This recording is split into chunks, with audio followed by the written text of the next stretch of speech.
We know what Freemasonry is. This is the anti-church. Exactly the opposite of what Christ founded his holy church. This is the exact opposite. So the church of the enemy of God, and specifically of Christ.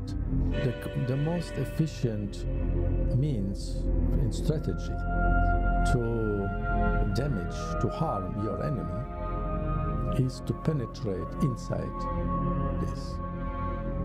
Like a virus in our body who is destroying the immunity of our body and the health. They penetrated in the seminaries, in the faculties with their liberal ideas.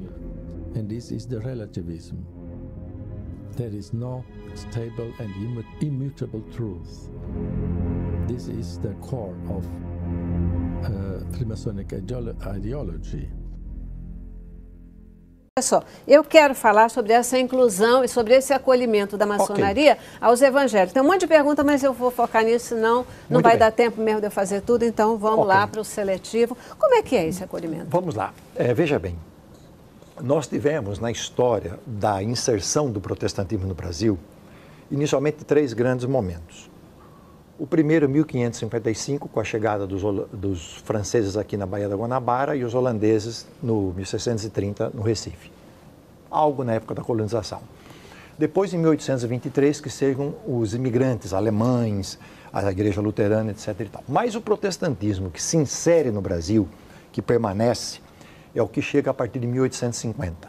Igreja Presbiteriana, 1859. Então, são os presbiterianos, batistas, metodistas, congregacionais e episcopais. Esse protestantismo vem dos Estados Unidos. E depois, numa segunda época, a partir de 1900, os pentecostais, etc. Eu ousaria a fazer uma afirmação aqui, também muito polêmica, mas eu faço com conhecimento histórico. Depois de Deus, da ação de Deus, esse protestantismo de 1850 para frente só se inseriu no Brasil graças à maçonaria. Sem dúvida. Foi a instituição que Deus usou para que... Porque os protestantes, os evangélicos que aqui chegaram, nós não tínhamos o reconhecimento da religião, era o império. A Igreja Católica Apostólica Romana era a igreja oficial. Então, os maçons abriram suas lojas para que pastores e missionários fizessem as primeiras pregações. Os maçons se uniram aos protestantes e ao Partido Republicano na proclamação da República. Então, nós temos inúmeros casos. Há um caso bem concreto que eu, quando dou aula de História da Igreja, falo aos meus alunos.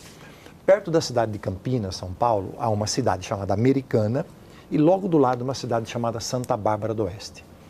Nessa cidade, Santa Bárbara do Oeste, há um cemitério chamado Cemitério do Campo. A cidade americana chama-se Americana exatamente porque muitos americanos chegaram, eram do sul dos Estados Unidos, eram escravagistas e fizeram ali grandes fazendas, etc. e tal. Neste cemitério do campo, você visita ali e encontra basicamente todos os túmulos com símbolo maçônico. Então, eram todos maçons que vieram dos Estados Unidos, inclusive os primeiros missionários. Quando o ex-presidente dos Estados Unidos, Jimmy Carter, esteve no Brasil, ele visitou esse cemitério do campo. Então, lógico que houve influência, as igrejas na época aceitaram, e eu diria, talvez isso seja algo muito contra a maçonaria, porque a maçonaria participou da independência do Brasil. A maçonaria participou da derrubada do Império. Para derrubar o Império e proclamar a República, 3 forças se uniram, protestantes, maçons e o Partido Republicano, na luta. Então, para derrubar o Império e proclamar a República. Nesse momento, a maçonaria e os protestantes, por exemplo, se tornaram elementos progressistas da sociedade, como a maçonaria esteve também à frente da Revolução Francesa. Por esse fato, talvez, ela receba tanto ódio de muitas instituições que são conservadoras. O Papa, por exemplo, Leão XIII, perseguiu a maçonaria, a Igreja Católica, nesse sentido.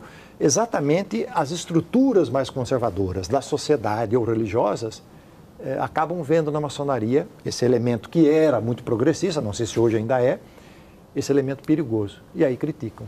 Mas há uma profunda relação entre a inserção do protestantismo brasileiro, a igreja evangélica, e essa união com a maçonaria. É uma